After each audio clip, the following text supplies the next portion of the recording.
Hello traders, welcome again, welcome to stock market with Ajay. इस वाले video में लोग समझने वाले हैं स्टॉक फ्यूचर क्या होता है, किस तरीके से ये ट्रेड होता है, किस तरीके से रेगुलेट होता है, लोड साइज क्या होता है, किस तरीके से आप ट्रेड कर सकते हैं, किस तरीके से इसमें बेहतर पैसा बना सकते हैं और actually Y stock future in this market क्यों है भाई, ये समझते हैं। तो सबसे पहले इसको हम यहाँ पर इसकी इस पर चलते हैं।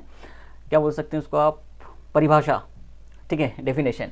Stock futures in India type of financial contract that involves the agreement to buy और sell stock at specific price of a future date. देखिए, स्टॉक फ्यूचर फॉरवर्ड, मतलब जो फ्यूचर्स होते हैं वो फॉरवर्ड का ही एक नया वर्जन है।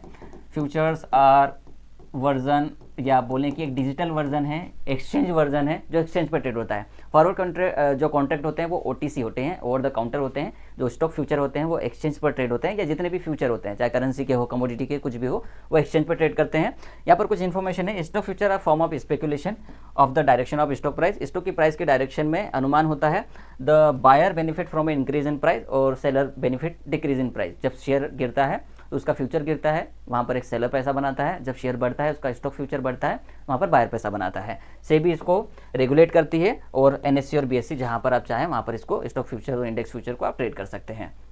अब यहाँ पर चीज़ें समझिए, ये थोड़ी सी इंपॉर्टेंट है स्लाइड। यहाँ पर आप समझोगे कि 2 जून 2000 में इंडेक्स फ्यूचर को लॉन्च किया था एनएससी पे, और नवंबर 9 2001 में स्टॉक फ्यूचर आया था। ये चीज़ आपके एनआईएसएम के एग्जाम में भी आती है, चीज़ें में आ सकती है, आपको ध्यान होना चाहिए। 2001 में आया था स्टॉक फ्यूचर और 2000 में आया था आपका इंडेक्स फ्यूचर।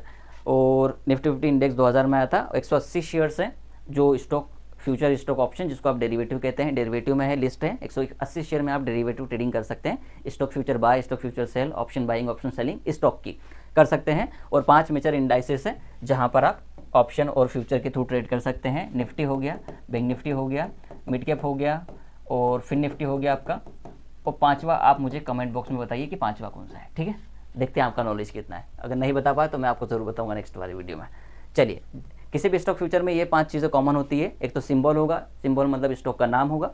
प्राइस होगा, फ्यूचर का प्राइस होगा। एक्सपायरी होगी, कौन सी एक्सपायरी है, पहले महीने की, दूसरे महीने की, तीसरे महीने की। उसका लोड साइज होगा, उसका मार्जिन होगा। ये इंपॉर्टेंट चीज़ें हैं।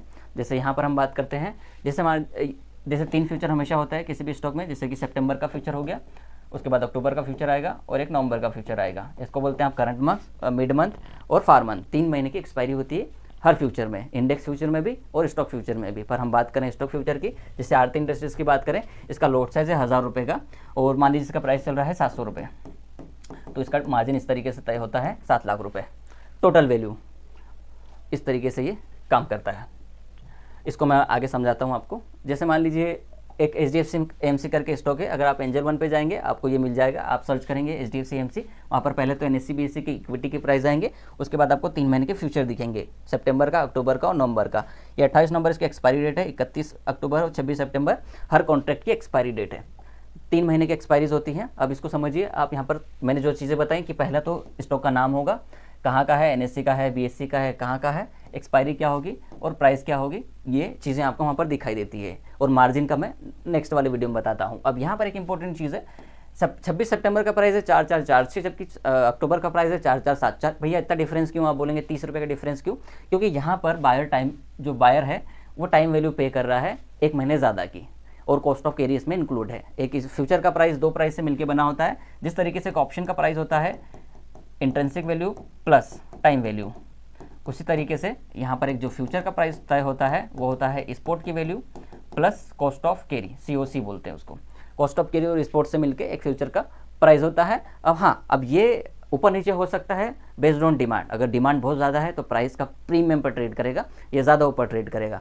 अगर जैसे मैक्सिमम इंडियन मार्केट में प्रीमियम पे ही ट्रेड होते हैं फ्यूचर्स, लेकिन कई बार फ्लैट भी होते हैं। जैसे मान लीजिए 580 रुपये पे कोई फ्यूचर स्टॉक चल रहा है, कोल इंडिया की बात करते हैं, जैसे 580 या 480 चल रहा है, तो वो 480 भी दिखा सकता है, 479 भी दिखा सकता है, 481 भी हो सकता है। तो इस तरीके से भी चलते हैं, पर मैक्सिमम जो होते हैं प्रीमियम पर चलते हैं। यहाँ पर मैंने समझाया क्योंकि 1 महीने का टाइम मिल रहा है, कॉस्ट ऑफ कैरी इंक्लूड है, प्रीमियम दे रहा है एक बायर सेलर को, इसलिए उसका प्राइस ज़्यादा है। तो इसमें बहुत ज़्यादा आपको अपना टाइम लगाना नहीं है और चीज़ें समझने वाली है भी नहीं, बात खत्म हो गई। अब हर स्टॉक का एक लोड साइज होता है। जैसे आप जब भी आप ट्रेड करने जाएंगे वहाँ पर सर्च करेंगे, ऊपर वाला आप टच करेंगे, कैरी फॉरवर्ड इंट्राडे जो भी आप बाय करना चाहें, लिमिट। भैया देखो, मार्जिन कैरी फॉरवर्ड इंट्राडे में सेम ही होती है ना, उसमें कोई रोल नहीं है उसका कि भैया कैरी फॉरवर्ड करेंगे तो मार्जिन ज़्यादा होगा। अब लोड साइज 150 रुपये का, प्राइस है 4446, तो इस तरीके से इसका फ्यूचर का प्राइस तय होता है।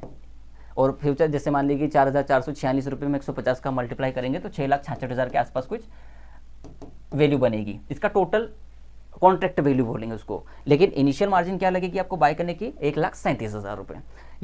ओके, अब एक कॉन्ट्रैक्ट की वैल्यू क्या होती है वो समझ लीजिए। फ्यूचर में कॉन्ट्रैक्ट की वैल्यू निकालने के लिए आपको उसके स्पॉट या फ्यूचर प्राइस आप फ्यूचर प्राइस बोल लीजिए। फ्यूचर प्राइस में, गलत, स्पॉट प्राइस नहीं, लोड साइज का मल्टीप्लाई कर देंगे तो आपको मिल जाएगा उसका कॉन्ट्रैक्ट वैल्यू। टोटल वैल्यू कितना है? तो 150 में अगर आप 4,446 का मल्टीप्लाई करेंगे तो 6,66,000 के आसपास कोई प्राइस आपका बनेगा। वो आपका टोटल कॉन्ट्रैक्ट वैल्यू होगा। लेकिन पूरा वैल्यू आपको नहीं देना पड़ता है। 10%, 20%, 30% तक का आपको मार्जिन लगता है सिर्फ बाय करने के लिए फ्यूचर को या सेल करने के लिए। अब यहाँ पर देखेंगे इसकी जो टोटल मार्जिन रिक्वायर्ड है 1,37,000 इसको बाय करने के लिए, तो आपको टोटल 6,60,000 रुपये नहीं देने पड़ते हैं फ्यूचर को बाय करने के लिए। अगला फ्यूचर जैसे हमने बोला कि 4,476 में मिल रहा था या 7,4 में मिल रहा था, तो ज़्यादा से ज़्यादा 30 रुपये का मार्जिन बढ़ जाएगा, 15 या 4500 रुपये बढ़ जाएगा उसमें। तो इसमें अगर 145 जोड़ेंगे तो ये लगभग कितना हो जाएगा? 45 जोड़ दिया, 4500 जोड़ेगा, सॉरी 45,000 नहीं जोड़ेगा। तो ज़्यादा से ज़्यादा क्या होगा? 7,000 में 5,000 और जुड़ जाएंगे तो 12,000, 1,42,000 के आसपास आपको वो फ्यूचर मिल जाएगा।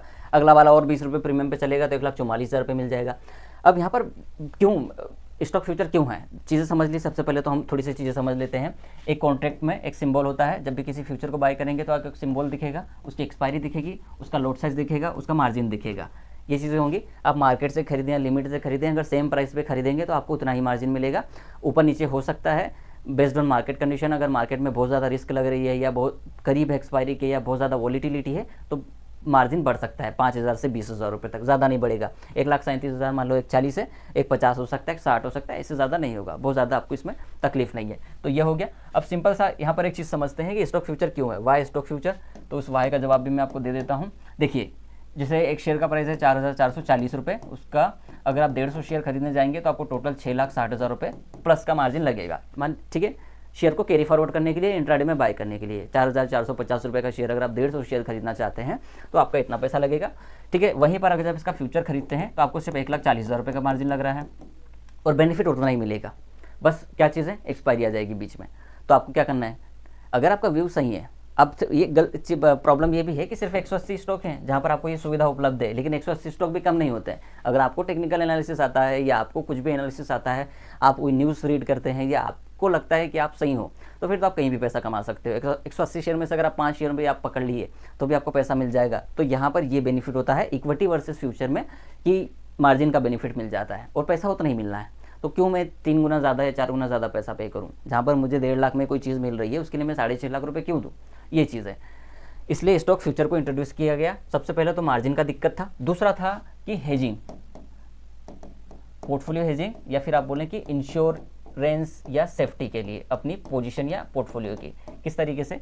मान लीजिए आपके पास 4,470 रुपये पे 500 शेयर इक्विटी में लॉन्ग है। लॉन्ग है मतलब कि बाय है। ठीक है, अब आपको लगता है कि मार्केट गिर जाएगी पर मुझे अपनी डिलीवरी नहीं बेचना है, या मेरे पोर्टफोलियो में स्टॉक है, मुझे अपना पोर्टफोलियो का रेट ख़राब नहीं करना है, ये भी हमेशा होता है। तो उसके लिए आप क्या करते हैं, फ्यूचर को सेल कर देते हैं। सेल कर देते हैं 4,470 या 80 रुपये पे जो भी उसका स्टॉक का फ्यूचर चल रहा होगा। आपको लगता है 5 दिन तक मार्केट में डिक्लाइन रहेगी या स्टॉक में कोई न्यूज़ है ये गिर जाएगा, लेकिन वापस से रिकवर हो जाएगा। तो उस अपने पोर्टफोलियो या अपनी पोजीशन को इंश्योर करने के लिए, सेफ्टी करने के लिए या दो तरफा प्रॉफिट बनाने के लिए, क्योंकि मार्जिन की दिक्कत होगी। आप 4,470 पे आपने ले लिया, मान लो कि आपको लगता है कि 100 पॉइंट या 200 पॉइंट गिर जाएगा, 200 पॉइंट गिर गया 4,200 पे, आप इसको वापस से एवरेज करेंगे तो आपको और ज़्यादा पैसा लगेगा। मान लो 6 लाख रुपये लगेगा या 5.5 लाख रुपये जो भी लगेगा। तो आप वो चीज़ नहीं करना चाहते, आपको 1,37,000 में ही इंश्योरेंस मिल रहा है, आप शॉर्ट साइड पोजीशन क्रिएट कर सकते हैं, आप पैसा बना सकते हैं। तो आप फिर स्टॉक फ्यूचर को लेते हैं, ना कि इक्विटी की डिलीवरी को नीचे से एवरेज करते हैं। ये 2-3 रीज़न है, हेजिंग करने के लिए, इंश्योरेंस या सेफ्टी के लिए, और अपने मार्जिन को बचाने के लिए, पैसे को बचाने के लिए, और सेम प्रॉफिट मिलना है। तो इस तरीके से स्टॉक फ्यूचर काम करता है।